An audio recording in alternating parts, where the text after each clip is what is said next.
Hey, everybody. What's good? I know.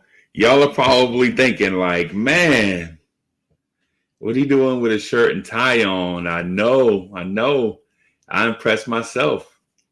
I threw a tie on. I was like, man, Uncle Freezy, you look good. So the reason why I'm here is because I have an interview scheduled with NFL Hall of Famer Harry Carson. Been chatting with them, been communicating with them, sent them the link and everything. I'm just going to jump on and ask him a few questions. Um, ask him some general questions, man. Have him get to know the Giants fan base. I'm not a Giants fan, y'all know that, but I do hang out with a lot of Giants fans. So it's one of those deals where I kind of want to give the Giants fans a treat, right? I just want to give the Giants fans a treat. I expect them to be here in a few minutes. Of course, anytime you do interviews, online via the teleconferencing apps, you want to give people, hey, what's up, Andy? What's good with you? Hey, so you want to give people the customary amount of time in order to follow the link and everything and do their thing. Um, so I'm on. I'm gonna just chat it up with y'all until he gets it figured out, or until he hits me up, and then we'll get down to the nitty gritty. So I guess since we here, we'll talk about some things that have been going on until Mr. Carson shows up. So Chris Paul to the Suns, that's not unexpected. Oh, you just broke. Hey, what's up, Stephen Fox? What's good? What's good with you, Andy? You just broke the CP3 deal. Good, man. That's dope. That's dope. I was messing around trying to work on these interview questions, so I have a few of them here. I don't want to get like too cliche or whatever. I could have typed them out and all that stuff. But generally, when I speak to folks, man, I don't like being super formal, because I like for stuff to kind of be organic. You know what I mean? Like in terms of the conversation, I'd like to have the conversation flow in a kind of in a way where it just feels real. Like I'm not a newscaster, or like I don't do 60 Minutes or nothing like that. So when I talk to people, man, I want to be real, and at the same time, I want them to be real with me. So I'll ask some questions, but it'll be mostly like some real stuff. So the Suns still had the 10 pick, huh? Hey, you guessing no pants? You'd be wrong this time, Andy. You'd be wrong this time. You know what I'm saying? Other times, hey, I can't. I plead the fifth. But this time, I'm doing my grown up thing. You know what I mean? How's this lavender shirt look to y'all, man? The shirt I have a bajillion dress shirts, man. Because of former lives and occupations, and so I didn't know how this color would pop on the channel and such. And profiling, styling, and profiling, Stephen Fox. Yeah. So, man, I'm gonna give my man some time to come through with thing. I got the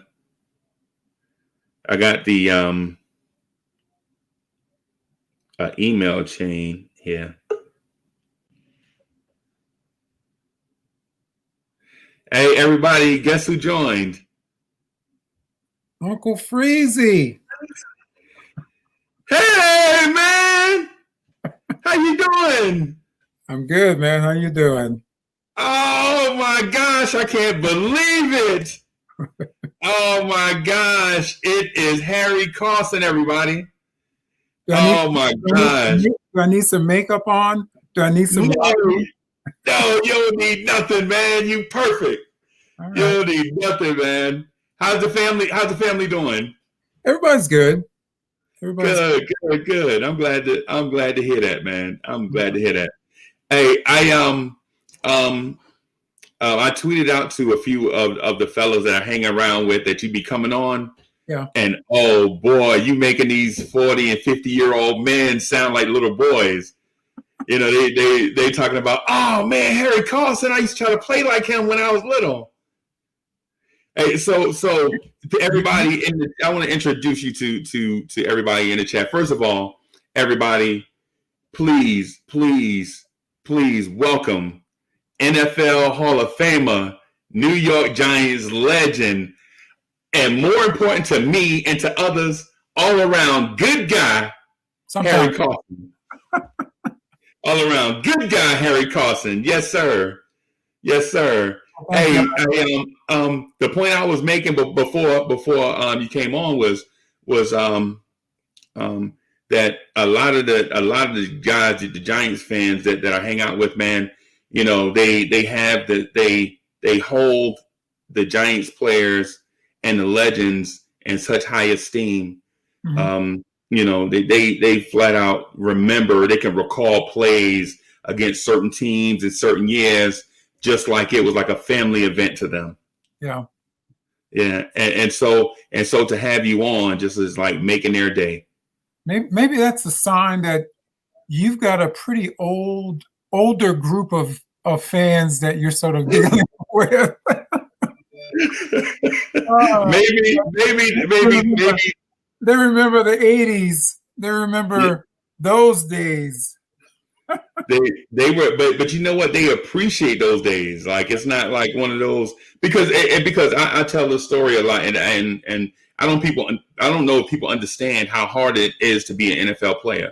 But when I was young, I went on a field trip to the Meadowlands. You know, they were like, oh, you know, go to the Meadowlands and such and such. And so I'm saying this. I went to school in Jersey City, mm-hmm. right? So we went on a field trip, and we stood on the Meadowlands turf, man, and a gust of wind came through there and like almost bowled us over. Like, we were like in 6th grade. That wind almost knocked over 200 kids just by gusting through. So I can imagine what it's like playing in that space and then landing on that tough carpet down after down.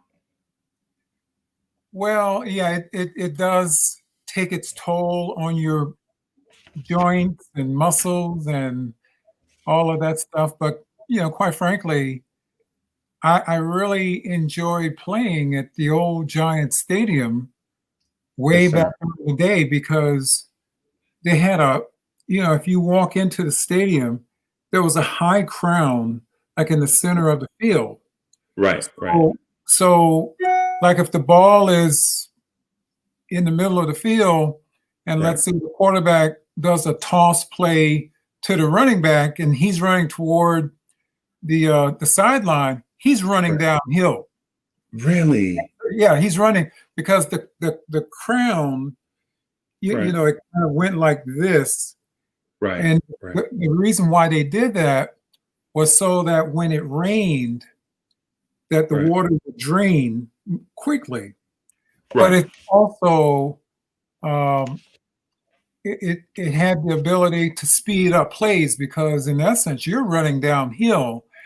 And when I was young, I was able to start in the middle, run downhill when that ball was tossed, and meet the ball carrier right at the edge. Right. When I knew it was time to go, it was when I started running downhill and I didn't quite get to the edge like I used to as a younger player. Right. So I knew I was slowing down and it was time for me to go. So it was time then. It was, and so I not only, so I'm a fan of I come from humble beginnings. Like, my family is from South Carolina. My family is, one side of the family is from the PD area, and the other side of the family is from the Columbia, Fairfield County area, right? And so it's a bunch of athletes that come from that area, those areas, a bunch of athletes, right? But the thing about what we do, like at family functions, like the guys will get around and be like, yeah, like my pops got a shot with the Cincinnati Reds, the Pittsburgh Pirates. The way he told the story to me is, he got a shot, and some guys from that area kind of had the talent to do things, but a lot of them were just farm boys, country boys.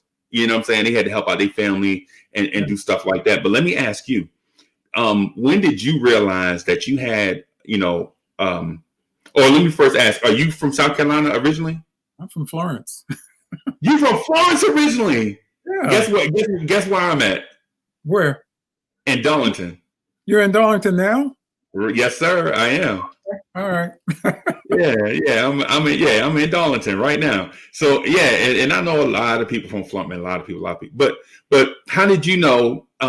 Like, when did it dawn on you that you had the talent to not only play at the next level, but go to the next level and be special? Like leave Florence and maybe go to South Carolina State. When did you realize you had the talent to do that? So how much time do we have? How much time do we have? Hey, just take your time, man. Just take your time, I guess. Let me be honest with you, and I'm going to share something with you that a lot of people don't know. And this might be a little convoluted, and but just bear with me, because I enjoy when I have the opportunity to get the truth out. Right. I went to, I was in 7th grade. I went to a football game at Wilson High School. And so, you go Friday night, football, Florence, South Carolina, under the lights, and everything. Right. And I'm standing by the fence as the players are walking off the field. And so, they got their uniforms on and pads and everything. And I'm like, floored, because I'm standing and these guys are walking off the field, and you could smell them, you smell the grass, you smell the sweat, you smell the blood and all of this stuff, Right. And so, here I am, a young, impressionable kid, and I see all of this. And then I walk up to the field house where, they all were going to change and leave. And so when I walked up there, I saw all of these beautiful girls, and they were waiting on the ball players. And I said to myself, man, that's what I want to do. That's what I want to do. I want to play football. And quite frankly, that was one of the primary reasons why I wanted to play football, because I wanted to be in the uniform. I wanted that uniform to fit, and I wanted that uniform to be a chick magnet. Right. And so I went through a growth spurt from the 7th grade to like the beginning of the 9th grade. Okay. And I went out for the team at Wilson. Okay. And when I went out for the team, I went and I picked up my uniform. I signed up, picked up my uniform and everything. Right. And I didn't do nothing. I didn't run. I didn't prepare myself in any way. I just thought, I got my uniform, and I thought that if this guy could go out there and practice, I'll do the same. Right. And we put on our uniforms first day of practice. It was brutally hot. Right. And so we ran out on the field and started doing drills. And then then the monkey jumped on my back.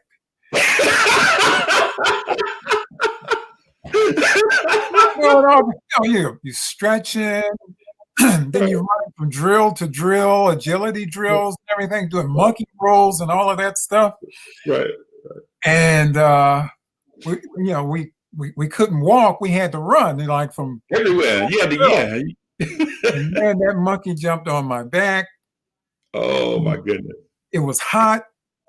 And we did our first contact drill where, offense was lining up against defense, and, Right. coach would call, different players to come out and, Right. get in their stance, and somebody Right. would snap the ball, and, you take off and hit one another. Right.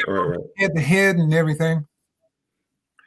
And so here I was. I think the guy who I went up against was like a junior, maybe a senior. Right. And here I am. I'm a freshman. Right. And I wasn't accustomed to contact, I was Right. accustomed to playing with my boys, playing sandlot ball. But Right. here I had on uniform, I had on shoulder pads, I had a helmet on and everything. Right. Ball snap. We lit into one another, and Right. man, this guy almost killed me. He almost killed me. And so when the whistle blew, I went back to the back of the line, Right. and nobody, everybody was kind of waiting to, for their turn. And Right. here I was thinking, oh, I don't think I should be here. Were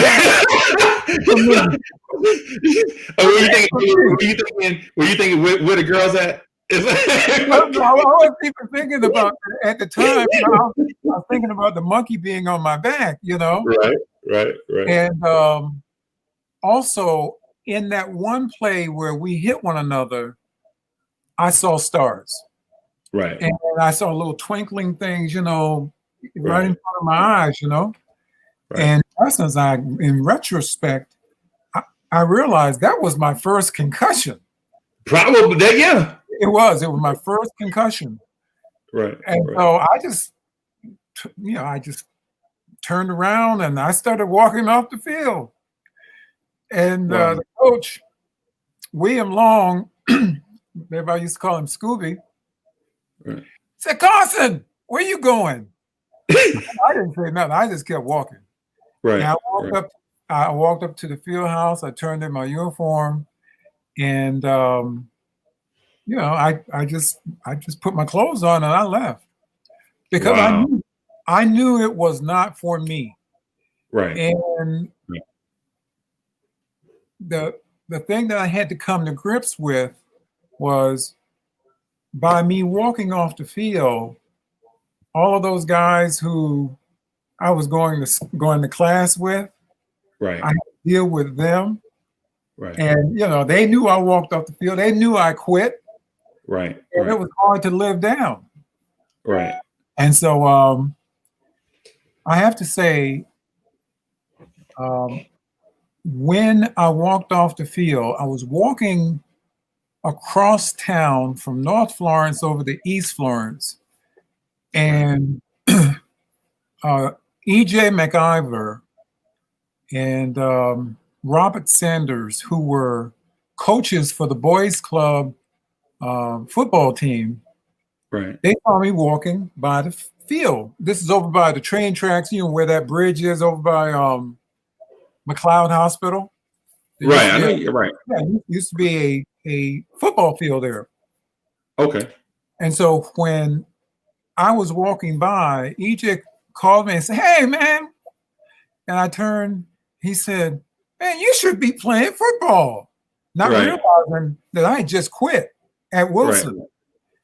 And he said, "Come back tomorrow and, we'll give you a uniform." And I was like, okay. Right. So I went home, came back the next day, got a uniform. And in essence, I was able to ease my way into playing the game. Okay. And I played a few weeks of boys club football. Right. And that was that. I just sort of eased my way back into it. But I had to come to a reckoning with myself. And I didn't like the way quitting felt in my gut. Right. And I made up in my mind that I was going to go back, not necessarily to play, but just to see if I could make it, on my own terms. And The next year, I did the same thing, went and picked up the uniform, but I worked out, I ran, Right. did, jump rope and all that stuff. But I started to prepare myself. Right. And I went back on the field, and the coach was laughing at me. He said, "Hey, son, you gonna make me run you away again?" You back to ball? He took great pride in running Right. you off, because he Right. realized that if you quit in practice, you're going to quit on the field. Yep. He did not, and he wanted to get guys who were committed to playing, as opposed to having guys who are going to quit on him, on the field. And I had a pact with myself, and I said, I'm going to stick and stay. If the guy next to me is going to be there, I'm going to be there. I'm going to force myself to stick and stay. Right. And that's what I did. And I made the team in my sophomore year in high school. Right. And I played. I just running around. You get yourself in shape, but it wasn't necessarily about the girls at that point. It was about just proving to myself that I could make it. Now, in retrospect, it gives me the opportunity to look at so many things that I didn't even take into account way back then. But let me just tell you, I was okay as a football player, right? Because I was just sort of learning my way into playing the game. I played with my guys and sandlot ball, but I didn't play like organized football or anything like that. Right. There were so many guys in retrospect who were really, really, really good. Right. Who had the speed, the talent, the size. Right. I don't know, for whatever reason, they didn't make it. Right. And many of those guys, I'm certain, if they had made the right decisions in regards to schoolwork, how they live their life, because some guys, they got involved with alcohol, they got involved with not getting their work done, they got involved with, becoming a father, right.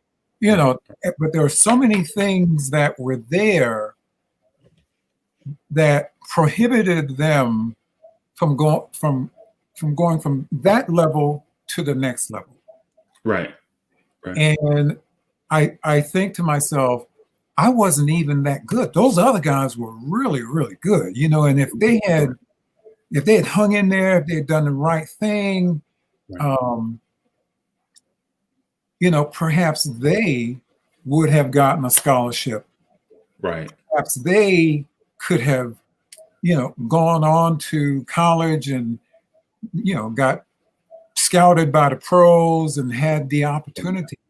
And so when I look at myself, I'm like, damn, how is it that I was able to go from that guy who really wasn't that good to being, learning the positions that I was playing, and just being, I will. Hey, I won't lie to you. I won't lie to you. When I saw you, I saw you a few times when you were still active. You know what I'm saying? I went to a game. It was probably, I had never been so cold in my life. I went to a game. It's one thing being cold, waiting by the bus to go to the game, but it's another thing being in the stands at Giants Stadium. But anyway, so I saw, man, I saw you then, and then I hear you tell this story now, and I honestly can't put the two and two together. Like as a man, I understand where you're coming from about having the opportunity and the stick-to-itiveness and wanting to prove something to yourself and others. But when I saw you, man, I was a kid, maybe, 9, 10 years old, and you used to hit guys. And I'm like, this dude is it's kind of scary to see, men move that, because as a kid you play football in the street or whatever, and you do all your little cute moves. You try to mimic Walter Payton or Tony Dorsett or Earl Campbell or somebody, and then you go out there and see like 22 guys flying around. Like it's amazing. Then when you see the best of the best do it, you really can't comprehend what you're watching. Like I legit the one game I went to, and it's just, I'm a Bears fan, by the way. I don't know if I told you this. I probably told you this 1,000 times, but I went to a game with, I think, you guys in the Eagles, and y'all were like hitting these guys, and you can look at them. They had quit on their face. You know what I mean? It's cold. They were getting smacked around. I think they were like down by 10. You could see like they were actually getting beat into submission, right, by these guys that were big and fast and strong. And so, I see. And you know what? I told my wife, I was like, I told my wife, I was like, I ain't gonna tell him that thing about me going to that game because he gonna laugh. It showed up. No, you know what? when I never really had that experience in high school, but in college, I had the experience of being on a field and playing with guys who were really, really good. I mean, South Carolina State, one thing they did, they thoroughly prepared me for the next level of playing the game. And quite frankly, I played on in some games at South Carolina State where we played when the game was over. I was still fresh, and I'm like, okay, let's go for a double header, because I mean, we were in such great shape, and the interesting thing is, having gone to South Carolina State, we didn't have like all of the weight equipment and the best facility and all of this stuff. We did a lot of running. We did a lot of running the steps of the stadium. On Sunday, we did do like a 12-minute run and all of that stuff. But it prepared me physically to play in the game.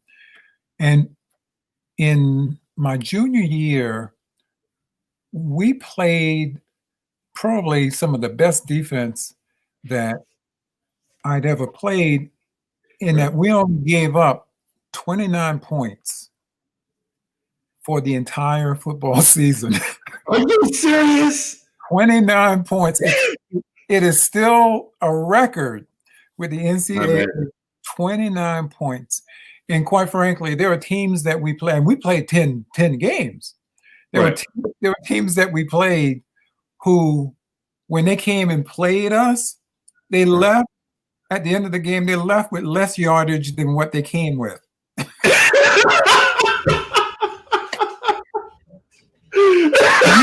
We got after people. I mean, there were teams that we played, and when the game was over, they left with minus 29 yards rushing.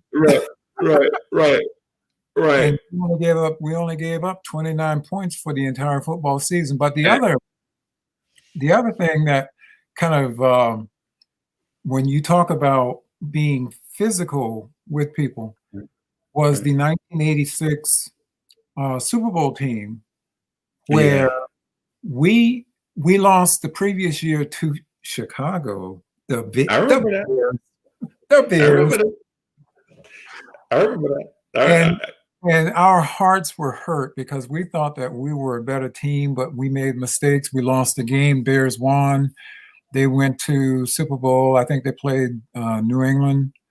Right. But that next year, we all showed up ready to play, and it was probably the best team that I've ever played on, because nobody really cared about who got the credit for anything. I mean, everybody was on the same page, and we all worked together. And it was probably the most unselfish team that I've ever played with. And we were strong, and we were fast, and we literally beat people into submission. I felt I bad know, I know this. for, I know this. for some of the And the reason, teams that we played against. I felt really bad because there was nothing that they could do to keep us from from being more physical. I mean, right, we were just really, really physical, and we just beat people like the second half of a game when we're up and we're right, still going after people, right, and guys didn't want to touch the ball, you know. right, right. But it was fun. It was fun, Let me. and the I wanted to ask you something about that because interesting thing because is, it's the interesting thing is, I played on some teams with the Giants where we sucked, man, and right, people just beat up on us. But, right, but then it was our turn to beat up on them, right, and and because I knew what it felt like to be dominated, during my early years with the Giants, I knew what it felt like to be dominated. That right, when we were in a position to dominate other teams, I always tried to be respectful of these other teams because what goes around comes around. And sometimes, you get cocky when you're good and you start right. talking and you start opening your mouth and saying crap that, yeah, that time is going to come back around. Yeah, And yep, those players, if they're still on that team, they're going to remember everything that you said. yep. So anyway, I didn't mean to cut you off, but I wanted to ask you about that because growing up in Jersey City, the Giants wasn't always good. Like there was a portion of time where the Giants were terrible, right? And so I I wanted was to ask there. you I was how there. how did you feel? How did you feel when you knew you got drafted by the Giants? Like, did you feel like there was a certain team you wanted to go to, or was it just a privilege to play in the NFL, or did you have a specific team? I didn't really have a specific team. When I came out, um, I I felt very fortunate to and keep in mind that when I was coming out, I was also graduating, and Right, so I was really excited about graduating with my diploma from South right, Carolina State. right, So when I got drafted to play with the Giants, um, I didn't know. I was a fourth round draft pick, and there was nothing really guaranteed at that time. right, And so I thought, okay, if I make it, fine. If I don't make it, no pressure. I got my degree. I'm right, certified to teach, you right, know, and so there right, was no pressure right, there. And so when I was drafted to play with the Giants, I remember going to minicamp, rookie minicamp, and Marty Schottenheimer was my coach. He was my linebacker coach and defensive coordinator. And Marty pulled me aside and he said, "I would like for you to come back because I want to change you and put you in a different position." I said, "Well, what position?" Because I was a defensive lineman right, uh, right, right, all through high school. I played a little running back when I was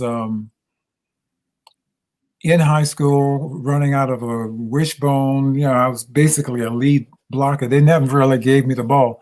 But when I was at South Carolina State, yeah, um, they they asked me. I was a right defensive end, yeah, and I was able to get a lot of pressure on quarterbacks coming off their blind side. okay, And my senior year, they asked me if I would play a little nose tackle. And I sort of balked at it at the time. I said, no, whatever is best for the team, then I'll do it. So when I went to the Giants and Marty pulled me aside, he said, I'd like to try you at a different position. and he explained that they needed a middle linebacker who could protect the inside run. Okay. And I said, okay. So I went back and I was with him for almost a month going through drills and everything. And everything that he tried to get me to do, I did it ass backwards. But I did it ass backwards, but I got the same or better results doing it my way. Right. And he was smart enough and astute enough to know that you don't mess with somebody. If they can get the job done Right. and they do it in their own way, and it's contrary to how I coach, if you're getting the same or better results, let them do it the way they want to do it. And Marty always allowed me to do my thing. Wow. And so I came back, and I went through my rookie year. I was a special teams player, and mid-season, he said, okay, it's time to go. And I started my first game against the Minnesota Vikings. Wow. In Bloomington, Minnesota. I think that's where it was. It was outside. It was cold. It was probably the morning of the game. I remember it was like 15 degrees. And Chuck Foreman was the running back. Fran Tarkenton was the quarterback. And they kept running draw plays right up the middle, right over me until I could stop them. Right. And, I was able to sort of earn my keep, playing in the National Football League. But I didn't even know if I was going to make it. And to be able to go from being a down middle linebacker or a down defensive end to a stand-up middle linebacker, and then, as that down lineman, I just knew what I was going to do. Maybe the guy next to me, maybe the outside linebacker, I just focused on that. When you are a middle linebacker and you got to know what everybody is doing. Yes, sir. And you become the captain, then you become the signal caller, and then you got to know what everybody on the field is doing. Yes, sir. It is a daunting task. And it's not just about being physical on the field. It's about being able to think about the things that you have to do to survive and play your position, but also know what everybody else is doing. Especially when you become the signal caller and you have to make changes when you see, a certain formation, and you got a blitz coming up, and then you got to check out of the blitz and go to something that everybody can play. It's physical, and I think so many people focus on the physical aspect of the game, but quite frankly, it is more mental than physical. And the reason why a lot of guys don't make it is because they can't think fast enough. Really? No, it's a mental game. And if you can't think, part of the reason why the New England Patriots are good, and keep in mind, Bill Belichick was my coach. When I first met Belichick, he was like the assistant special teams coach. He worked the way too. But when his teams take the field, they know what to do. If you take the field and you are wishy-washy, or as a play develops, and you got to think about what you have to do, if you got to think about it, then you're dead because of the speed of the game and everything. You got to know what to do, and his players know what to do. They don't think about it. They know what to do. And so Belichick, I learned a lot from Belichick. I learned a lot from Parcells. I learned a lot from Marty Schottenheimer. That's the one thing I can say. I had throughout my football career, I had some really good coaches who knew their stuff, you know? Right. Right. Right. And so as we is so most of the people that we hang around with that come to the channel, and so we talk sports a lot, and basically we have this sense that a lot of the times the guys that we talk about, our heroes and such, come from these grandiose places, these large academic high schools and things of that sort. By the time they get to the pros and stuff, they're prima donnas. So we think that the mental part of it is not as daunting to them as the physical part. Because a lot of times we see them nowadays, we see them in these fast cars and these fancy clothes, and we think that they're soft.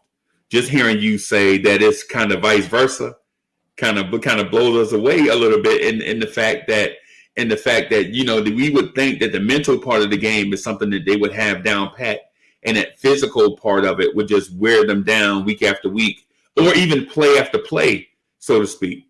But let me say this though. You mentioned something, and I gotta do this. So shout out to the Wilson Tigers in Florence, South Carolina. I played for a school in Darlington called Mayo High School. Yeah, we played Mayo. I know you did. One of my old roommates from college, Elias O'Neill, he was a quarterback at Mayo back in our day. Right. Yeah, Mayo High School. You know. Yes, sir. The black and gold got a whole lot of soul. Yeah. And so when you were talking about that moment when you get your uniform and all the girls are looking, I was imagining me getting off the bus in Memorial Stadium, thinking about Wilson Week, because the Wilson game is Wilson Week, right?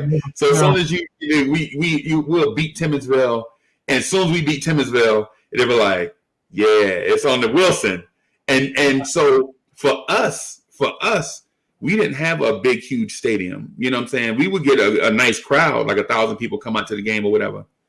But getting in Memorial Stadium against the Wilson Tigers was something for us. You know, so the weight room sessions were a little bit more grimy. You know what I'm saying? And the rivalry meant more because we played. And part of the reason why is because by the time we played Wilson had already beat us like 6 in a row. You know, so some of the guys literally played high school their whole career and never beat Wilson. Yeah. So for the seniors, it means something. Like I gotta leave it all. And it's funny that you think about a 17-year-old kid is like, I gotta leave everything out here on the field. This is my legacy. I can't go a whole high school career without beating Wilson. And you're 17 years old, thinking about your legacy. You know what I mean? And so when you mentioned that just now, a few minutes ago, it had my heart racing because I'm like, man, so Wilson Tigers are actually kind of going through the same thing that we were going through from the other side. You know what I mean? So shout out to my Wilson Tigers that's watching. It's a whole bunch of them. They remind me every year when Darlington High plays Wilson that we hadn't beaten them in a while. So shout out to them for that. But I wanted to ask you this. Are you really the creator of the Gatorade bath? Like, are you the person that came up with the dumping the Gatorade on Parcells or whatever coach at the end of the Super Bowl? Is that your creation? Well, yes and no. The original idea of dousing the coach with Gatorade was not my idea. Okay. It actually started in 1985, and it was my old teammate Jim Burt. And I remember that day. Oh, wow. Okay. Burt was my nose tackle. Right. 64. I remember him. Yeah. And Jim, during the week that we were playing against Washington, Parcells would find little ways of just needling guys, just getting in again, Right. And he said, when he went to gym, he said that Jeff Bostic, is the center for Washington. Say, Wow. you know that Jeff Bostic, you know, if you're not ready, Jeff Bostic is going to have your ass, man. Right. Right. And Jim, being as prideful as he is and was at that time, Right. you know, every day Parcells would say something about Jeff Bostic whipping his ass, and then he'd call attention to other players in the locker room. He said, "Hey guys, you know, you better get Bert to work out because Jeff Bostic is going to have his ass, you know." And that was challenging him. So I mean, he knew exactly what buttons to push. Right. So he went into the game, and as the game was, you know, coming along, you know, Bert would say, "How am I doing? How am I doing? Am I keeping the guys off of you?" Because he was my personal protector as the nose tackle. Right. He had to protect me so Right. I could make the play. I said, "Jim, everything is good. Everything's good." So as you know, we're leading. Time was winding down on the clock, and he said, "Harry, you know that Parcells is such a prick," and he said, "We should get him with something." I said, "What do you mean? We?" He didn't say anything to me. Right. Right. But Bert was smart enough to know that if I did something at the time, I had a very good relationship with Parcells, but Okay. he said, "I know that if I do something to Parcells, he's going to have my ass. Right. But if I do it with you, he ain't going to say nothing." Right. We'll be good. Right.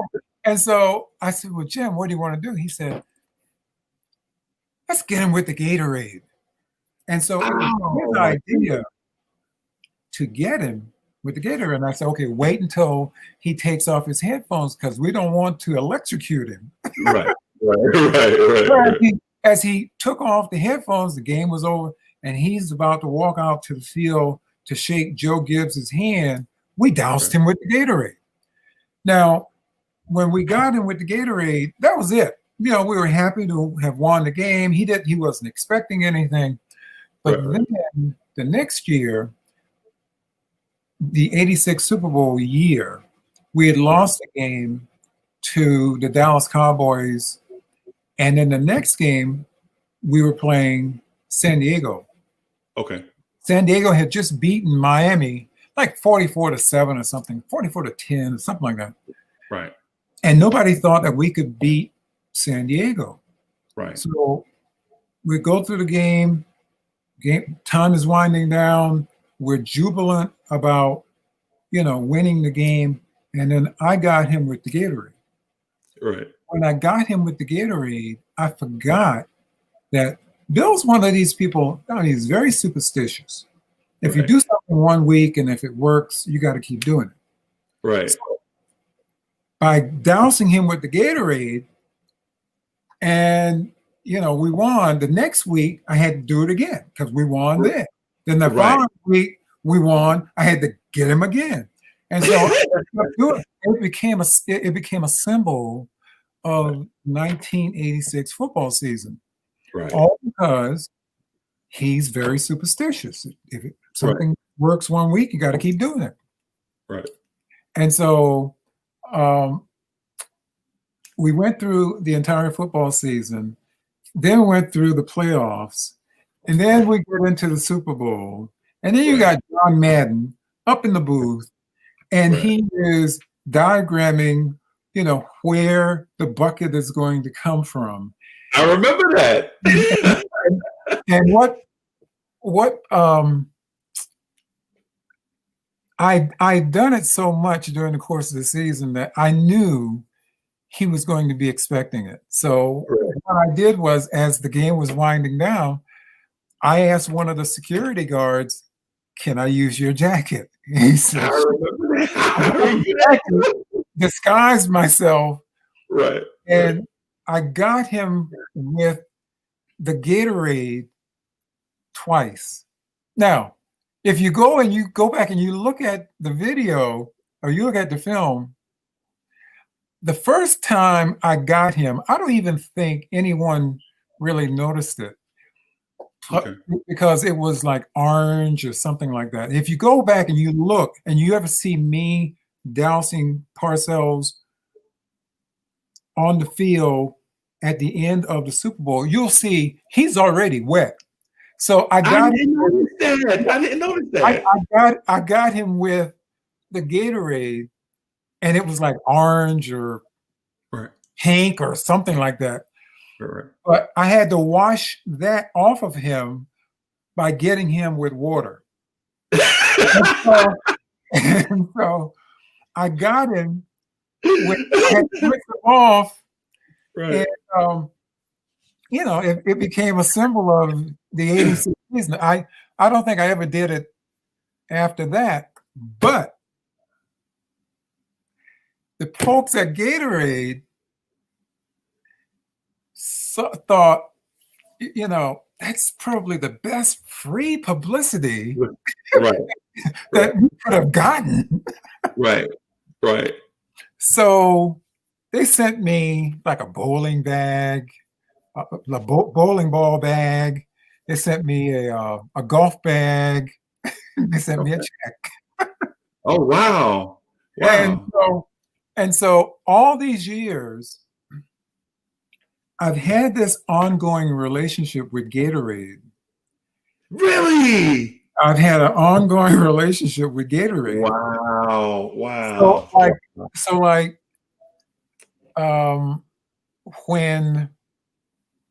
when I go to a Super Bowl, Gatorade has like a suite or something like at one of the hotels where Okay. some of their high profile athletes come and can have meals and entertainment and all of that stuff. And so I'm always on that list to go and visit with Gatorade. They have not just football players, but they have baseball players, basketball players, Right. Right. Sprinters, Olympians. And Right. so it's interesting that after all these years, we still maintain a relationship. But the other thing is, if a couple of years ago, they had a commercial where they were like counting down like 25 moments or 40 moments or something like that.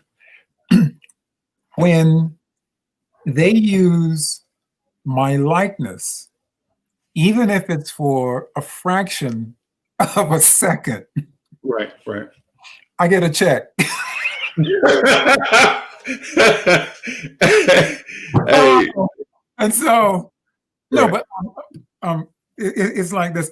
When I was doing this, I didn't know that I was going to have this ongoing relationship with Gatorade. And in order for them to use my likeness, they have to get my permission. So they just go ahead and send me a check.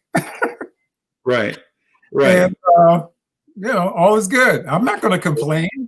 Right. Hey, thanks, Jim Burt. Thanks, But, Jim Burt. both, and I've always given Jim the credit. Right. I've always given Jim the credit for being the originator. Now, there's some guys with Chicago, like Dan Hampton and Richard Dent, they might beg to differ.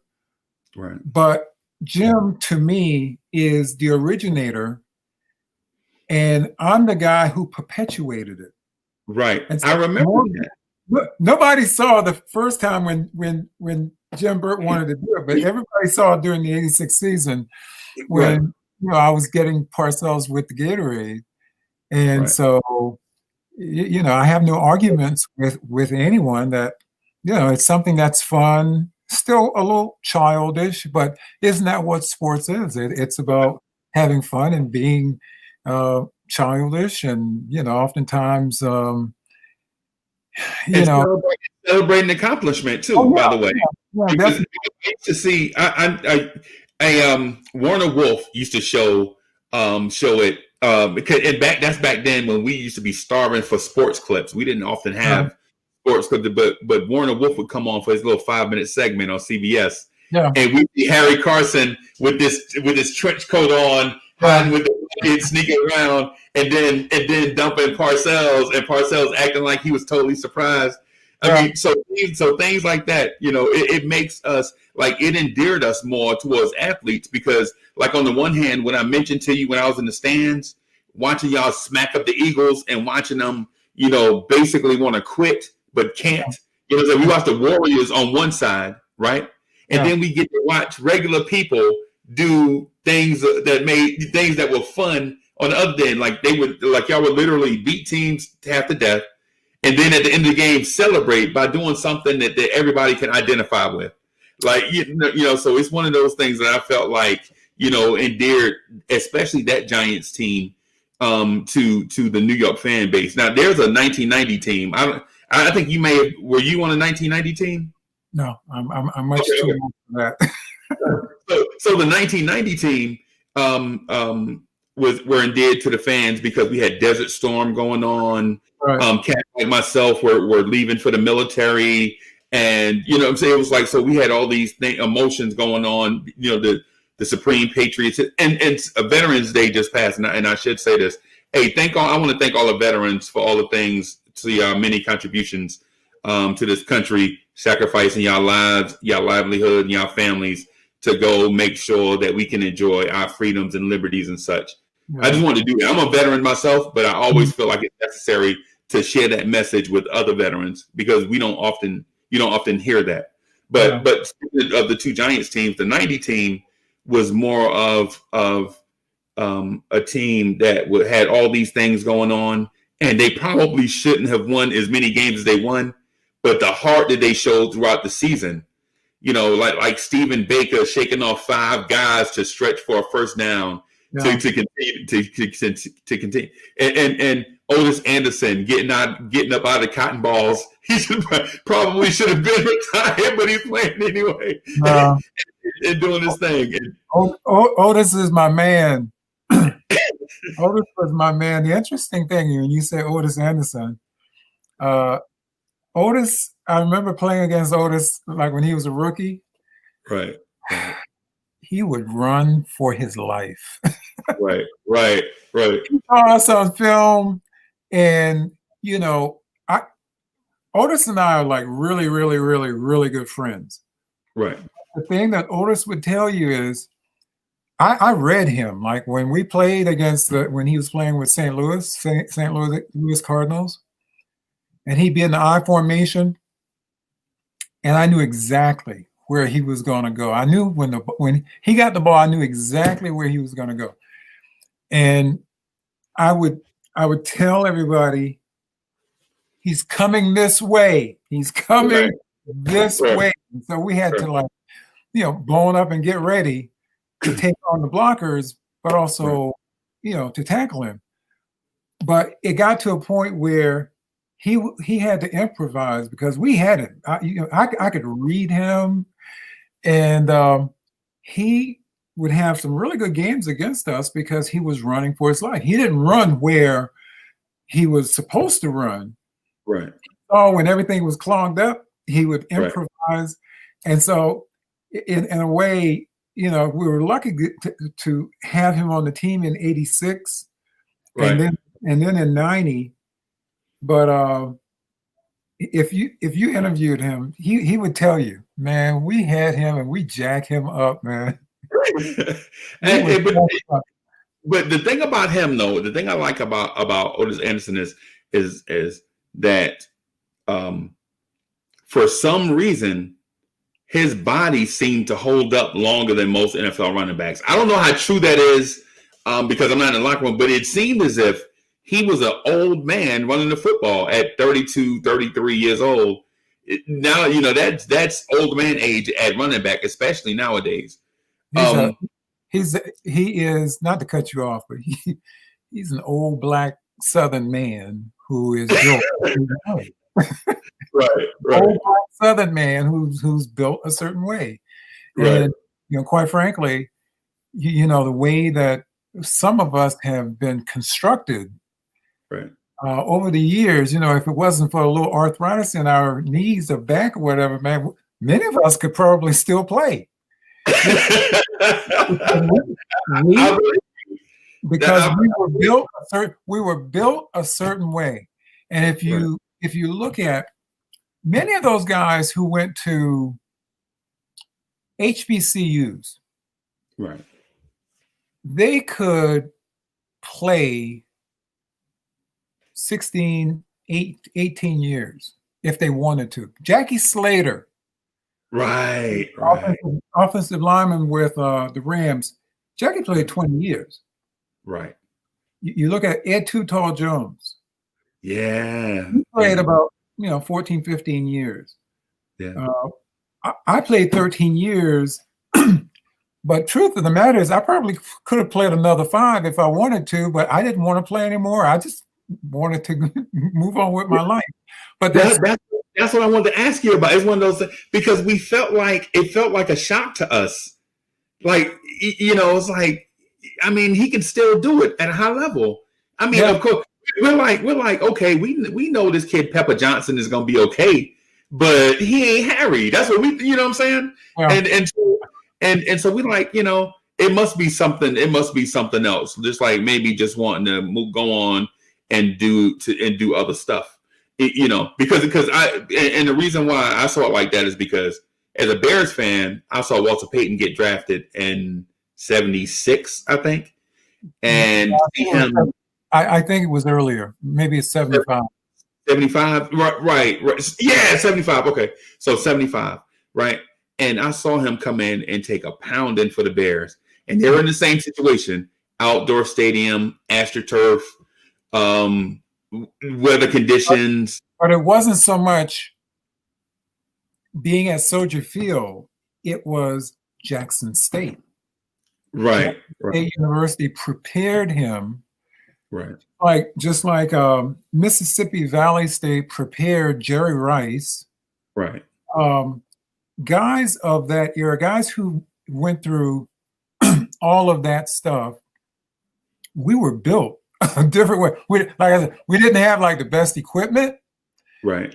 But we made do with what we had. And if you go back and you look, Jerry and Walter Payton were famous for working out during the off season and running hills and all of that stuff. Right. And when they took the field, man, they were ready. And quite frankly,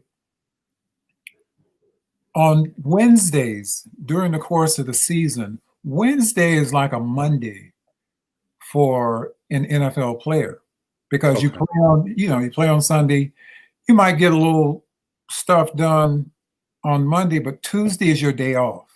And it's like Sunday. And then Monday is, Wednesday is your Monday.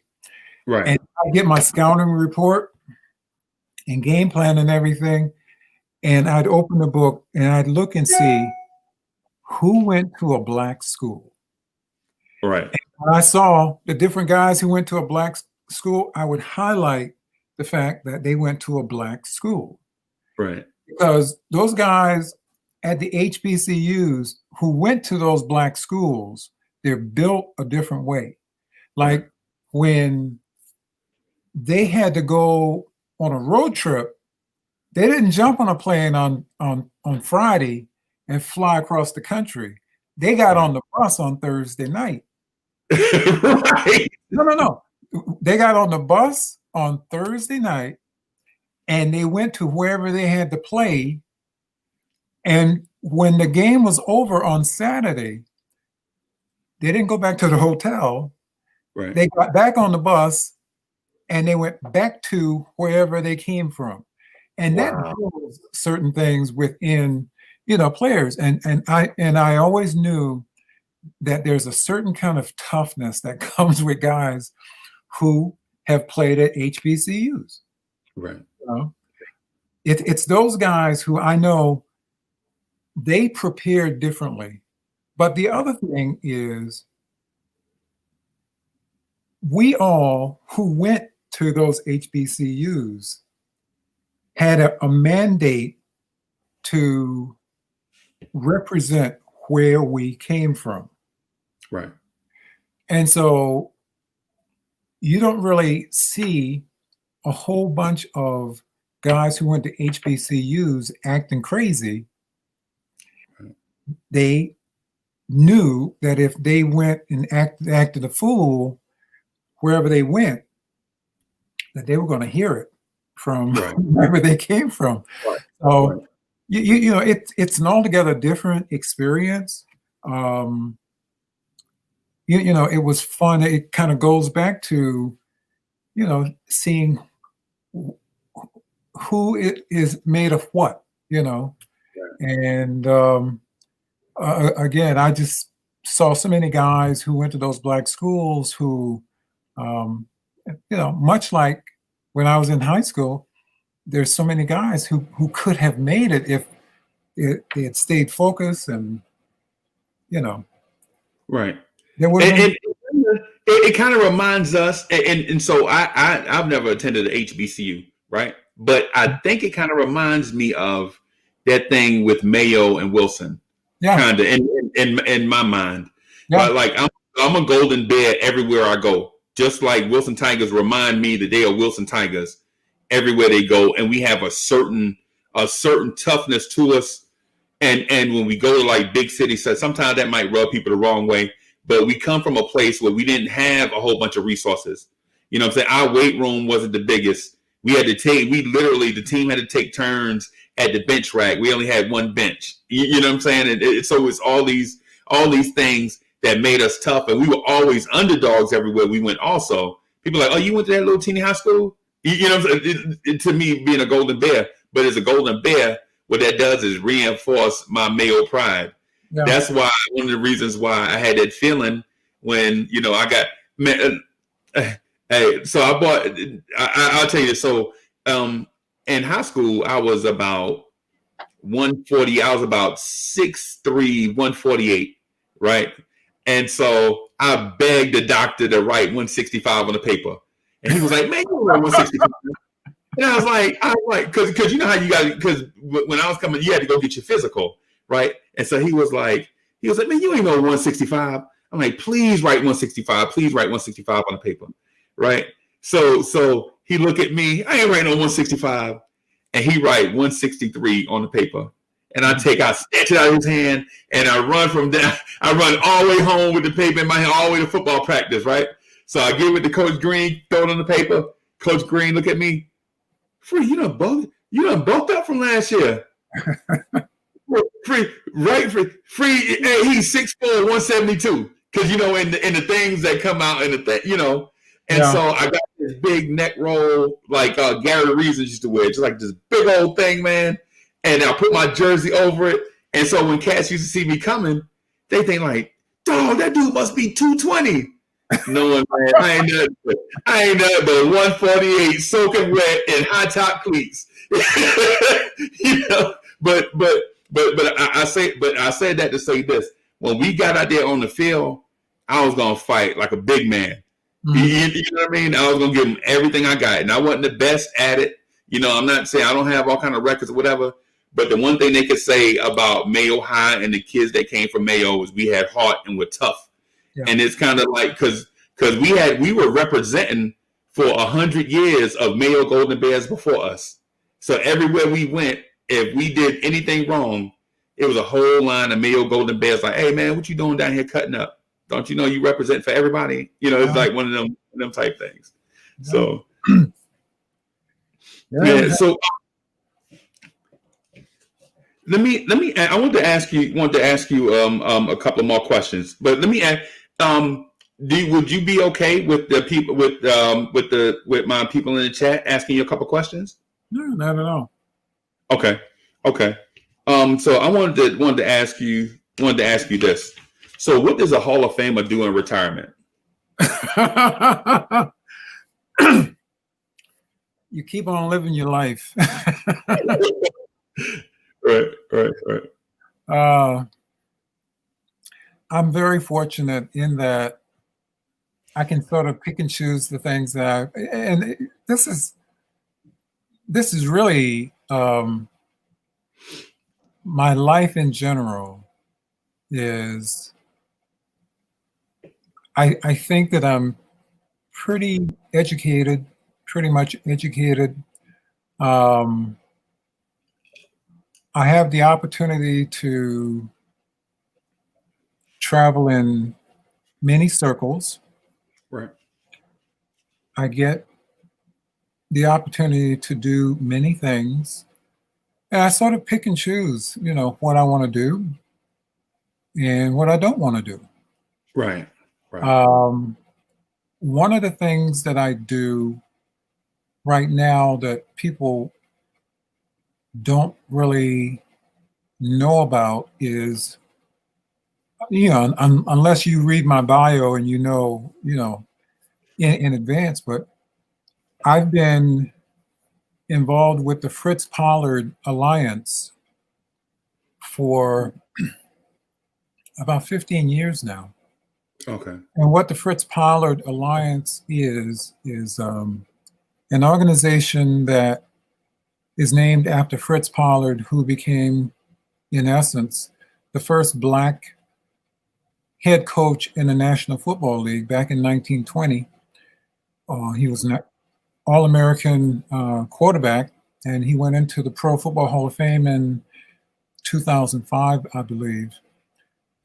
But the purpose of the organization is to represent minority coaches and scouts and general managers, and advocate on behalf of individuals who are minority Right. for a greater sense of diversity within the Okay. National Football League. And Okay. so, whether it's racial diversity or gender diversity, that's one of the things I do, and I do it from the bottom of my heart because I feel like there are a lot of individuals who know the game but are not given a shot to coach or be a GM within the game. So, that's one of the things that I do. I have my own little company here. I do a lot of appearances and promotional stuff. I'm a Right. spokesperson for a hospital system here in the New York, New Jersey area. Okay. I give a lot of my time away to charity. Right. Um, but for the most part, what I do is I try to take care of myself. Right. I try and work out and eat right. Right. And hopefully I'll be around until, maybe 100, Hey, we gonna say we gonna something like that, we gonna say 120, but who's counting, right? But but I also I have two sons, and one of my sons is a doctor, and he's from Darlington, Right. and he, as he was growing up, I'll never forget, he dunked on me. Now, I didn't like What? that feeling of him dunking on me Right. when we were playing basketball. Right. And so I make certain that I stay ahead of my sons. Because then my other son is he's down in he served 5 years in the Marines, and he's down in Orlando, Florida. Okay. But when he was 13, he challenged me to a race. I couldn't turn him down. And he thought he was going to beat me, and he almost did. Right. And I had to put him back in his place, Right.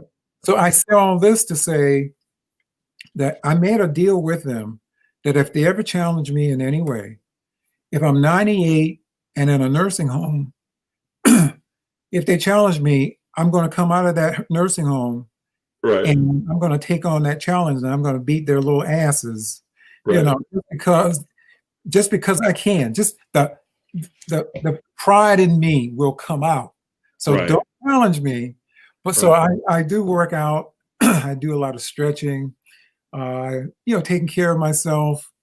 I hope to live a very prosperous and healthy life, Right. but I always have to keep working out because my sons, man, they sense that weakness about me. They might come looking for me. They might come and find you. And like I said, and I mean this, when I'm 90 years old, man, I'm going to be in better shape than they are. My son, who's in the Marines, I took him to the gym, right? Right. And we're doing pull-ups, Right. and I'm doing like 25 Right. pull-ups, and here I am like 65, and I'm doing pull-ups and Right. and all of that stuff, and he can't even do like 10, and I'm like, Oh, God, oh my oh, God, wow. don't you ever challenge me because I'm going to embarrass you. But like I Right. thought, like I told him, you know, So, if I, let me ask you this: how do we support the Fritz Pollard Alliance? Like, what do we do to get involved to contribute? well, if you ever want to, if you go to the website fritzpollardalliance.org, if you want to make a donation to the organization, then that's fine. But the the most important thing I think is to, if you know somebody who may not necessarily be a great player, but they've got a great mind for playing the game, Right. encourage them to, you know, follow that dream. And if you know football, um, try and be the best that you can in terms of learning the game, and hopefully you'll get a shot somewhere. And we'll be there advocating for you. Um, we have a meeting every year with the commissioner, and we sit down, we go over, what coaches might be fired, what general managers might be fired, and we make recommendations as to who we think might be qualified to be presented to the owners and teams, um, as to who's available, and who warrants some kind of consideration. Obviously, everybody is sort of focused on Eric Bieniemy. Right to the Uh, jet. yeah, I mean, he's ready. I mean, Right. it's past due that he gets a shot. But Right. Leslie Frazier is one of those guys who has had experience, Right. playing, uh, uh, and experience as a head coach, Right. and has done an absolutely great job with the Buffalo Bills as Right. defensive coordinator. He needs to get another shot at being a head coach in the National Football League. So, the things that I do, there are things that come from my heart, and I try to be that voice for individuals who really don't have much of a voice. So, Right. Right. And so the guys in the chat are asking me about how you feel about the current Giants, like how you feel about Joe Judge and today's Giants. Um, well, so so well, I did have some issues with Joe Judge because, you know, whenever I go over to um, deal with the Giants at the Quest Diagnostic um, Center where the Giants practice, I wear one of three hats. One, as a former player. right. Two, uh, as a broadcaster, because I also do work with the Giant broadcasting shows. Okay. But the other thing is, I am chairman of the Fritz Pollard Alliance. So when I'm there, you don't necessarily know why I'm there and what hat I'm wearing.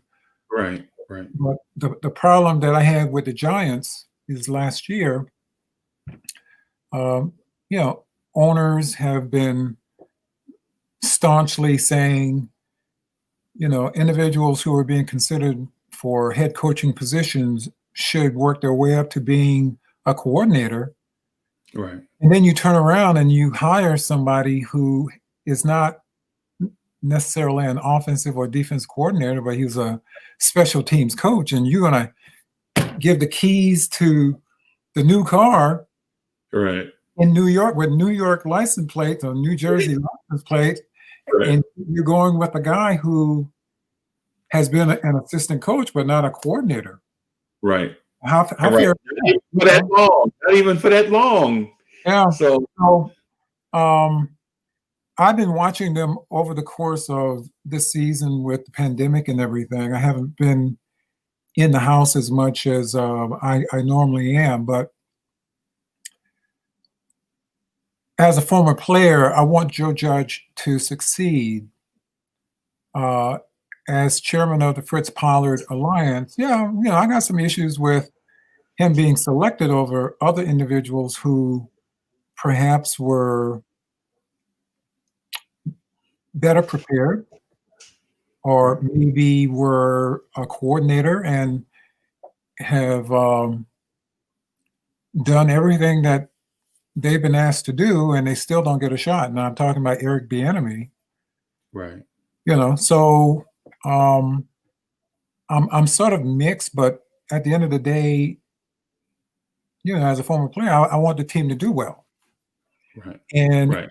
I've been watching this team, and I've said to myself, there's no preseason.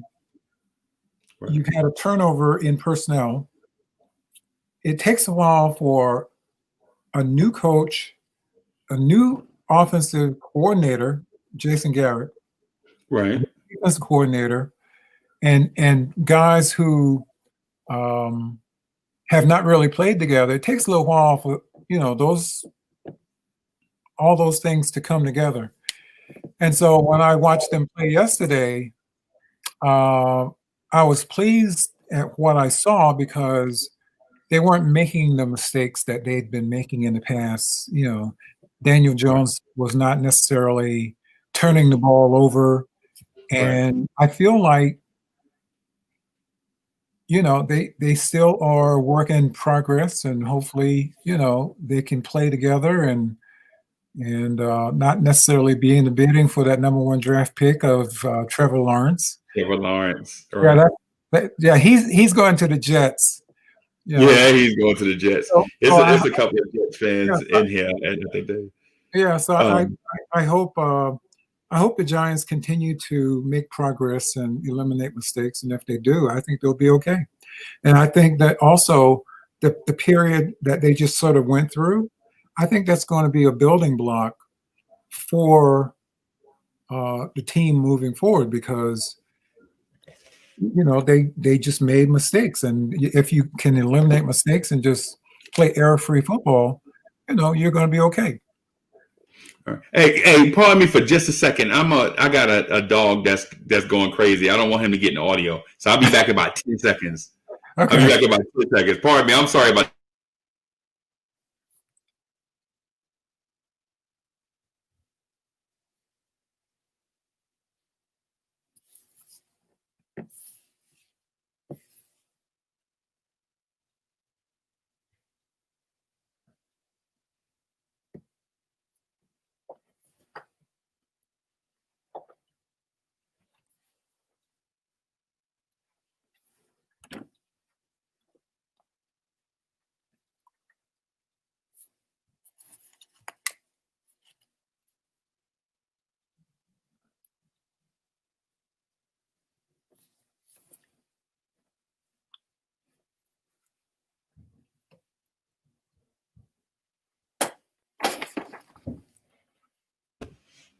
Must have been a squirrel or something in it. I don't know. I got this old spoiled house dog, man, and one little thing will set him off. And I know my guys in the chat like, man, you got a small house dog? Yeah, I got a small house dog, man, and the slightest little thing will get him to going. But I want to ask you. I want to ask you one other thing, one personal thing for me, and I've been trying to settle this for years. And I know it's going to seem petty, but I have somebody here that I can ask that was there firsthand. So, who has the greatest defense of all time? The '86 New York Giants or the '85 Chicago Bears? Are you My cousin, by the way, says it's the 2000 Ravens, so? Are right? you Because they had some guy named Ray Lewis or somebody. But going to leave out? Are you going to leave out the New Orleans Saints? Oh, the Ricky Jackson, Pat Swilling Saints. Mm-hmm. No, I respect them a lot. I just think y'all secondary was better than theirs. And speaking of Leslie Frazier, he was a part of our secondary in '85. I know. Yeah. I know. That's where he gets his football knowledge from. Right. You know, Right. Mike is a very good friend of mine. Mike Singletary. Right. Leslie, I root for Leslie and want the best for him. And again, as a chairman of the Fritz Pollard Alliance, I'm rooting for different guys for different reasons because these guys are ready. They're ready and they should get their opportunity. Would it be okay if I tag that? What? Oh, I'm sorry. I just wanted to know if it was okay as at the end of this video and maybe a couple of others if I left a link to support the Fritz Pollard, the Fritz Pollard Alliance and where people can go to support. Would it be okay if I did that? Or that's fine. That's fine. Okay. I just wanted to ask, but you had a point. I think you were going to tell me that the Chicago Bears had the best defense of all time. I was. I have to be honest with you. Both teams had really good defenses, and Bears did their thing one year, and we did our thing another year. Right. God, I don't know what to say. I only know what I know, and that is the Giants whipped some ass, man, in '86, man. I know this. I know. And far back as '85. I think the thing in '85 is if y'all were maybe a little bit more consistent on offense in '85, yeah, I think it might have been a 2-year run. But yeah, but you know what? I'm going to humor you, and I'm going to say, yeah, the Bears they eked us out just like that, Right. You had Hampton, you had Dent, you had Otis Wilson, yep. You had Mike Single. I mean, you guys were loaded. Right. Gary Fenwick was in the back knocking people's heads off. Yep, Dave Dorson. Dave Dorson. Right. Yeah, all of those guys could be in the Hall of Fame. Yeah, those were really good. But yeah, we were okay. But you know what? I'll give the nod to you guys. You hear that, Giants fans? Yeah. Yeah. But you guys have what? One championship? One championship? I knew that was coming. Yes, sir. Yes, sir. I got what? 4? Yeah. Four championships? Four championships. Okay. Yeah. All right. Yeah. So and no disrespect to the Giants and the Giants fan base because I love the fact that they're so passionate. You know what I'm saying? Just the fact that you're on right now with me, just for them to be, you know what I'm saying, in kind of like the same area with you is making a lot of these dudes' day. Like I'm reading the chat right now. A lot of them want to jump on and ask you questions. Would you mind if I bring one person on and just have them ask you just a question? I'll make sure to be respectful or whatever. No problem. Is that okay? They can be disrespectful. I don't care. No, they better not be disrespectful. They better not be disrespectful to the guests. But I'm gonna put this thing out here. Let me see. Yeah. So I wanted to ask because it's a where is he? All right. So he all right. So guys, I put the link to the chat and the text box. And hey, would you be good for 10 more minutes? Maybe 5 or 10 more minutes? Yeah, I'm good. Okay. I'll send you Okay. a bill. I'll send you a bill like I'll send a bill to Gatorade. I like this.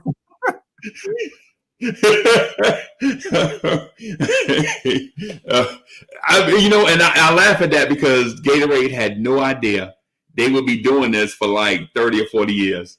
I bet at the time when they saw it, they had no idea that they You would be never doing it. know. So, You never know what might happen in life. You never know what happens when you do little silly things. I am the only person who has ever drenched the president of the United States with popcorn out of a Gatorade bucket. How many get out of people? here. How many people can say that? Are you serious? Oh yeah, yeah. I never saw footage of that. I never saw footage of that. I think I might have to for Look it up. sure. Look I'll it up. look that up. Look it up on the internet. Just put in Ronald Reagan popcorn, Gatorade, or whatever. This is after we won the Super Bowl in '86, and Right. we went to the White House, and um, Secret Service agents sought me out, and they said, "Mr. Carson, the president would like to have a few words with you at the end Right. of this event." It's okay. Right. So they kind of positioned me. This was on a Friday afternoon. They positioned me right outside of a stairway, and my teammates were like on the other side of this courtyard. Right. So my back was to the president when he was walking down, and Mrs. Reagan he was sort of hiding the bucket behind Mrs. Reagan. And so I turned, and just as I turned, I saw this popcorn coming down on me. I'm like, what the hell is this? Right. And it's the president, right? And he pulled the bucket down, and he's laughing. And I looked down in the bucket, and it was still half full. And I said, maybe I should get you back. Right. He didn't say anything. And I thought to myself, Secret Service agents with big guns under their jackets. Should I? Right. Should I not? And I just returned the favor, and I drenched him with a bucket of popcorn out of a Gatorade bucket. So Wow. yeah. Wow. Well, I could have had about 50 or 60 shots, taken at me close range. Right. The president of the United States. Right. But you know what though, and I'll say this, and it's just something from a kid, but when kids though, when we're up in the stands looking at like Harry Carson tackle Walter Payton, right? I'm like, man, this right here gets no better. You really like to a kid, you're right. Like this moment here can't get any better. It's like one dude in the top of his game versus another dude in the top of his game going at it, right? And then when you talk about Secret Service pulling out guns and shooting, we like, man, those bullets will bounce off you. I saw you tackle Walter Payton. Bullets would be nothing. Not quite. I'm not. I know it. But listen, I'm gonna wrap up here, man. Thank you a ton for coming on. They scared. They not asking. They're not asking questions. All right. So I think what it is I might have asked the questions, but I had a list of questions here. But during the course of the conversation, I guess because it was so organic, you answered a lot of these questions for me, man. And I really appreciate the time that you gave. Maybe down the road sometime, if you have some free time, maybe we can get together again. I would love to have you come on again. I tell you what, the next time I come to Florence, you owe me a buffet dinner at Thunderbird. Okay. Done. Uh, some fried chicken and peach cobbler at Thunderbird. Hey, do you still play? You play golf? I still swing the clubs. Yeah. Okay. Okay. My golf game sucks. Well, hey, mine too. But next time you come, the next time you come to Florence, that's a done deal. Yeah. All right, sir. That's a. I really appreciate the fact that you came on again. Everybody is New York Giant great linebacker, Hall of Famer Harry Carson, and the most impressive thing is all around good dude, great man. Your reputation is one that kind of led me to the point of asking for you to come on, because people, you know how it is with your reputation. You don't get to, make your reputation. Your reputation is what other people say about you. And so with other people talking about you like that, saying these great things, man, I felt like it would be negligent of me not even to ask you to come on and share with us. And in the chat, people are saying, we love you, Harry, in the chat. So I love you back. I love you back. All right. Hey, thanks again, Mr. Harry, for the interview. We'll put this up on YouTube and some other places for everybody to see it. And then, if and also put a link for the organization that you represent. And so if people feel so inclined, they can come in and help support your cause. All right. All right. Hey, thank you. Thanks again very much for your time. Okay. All right. You're welcome. Thank you. Okay, take care. This is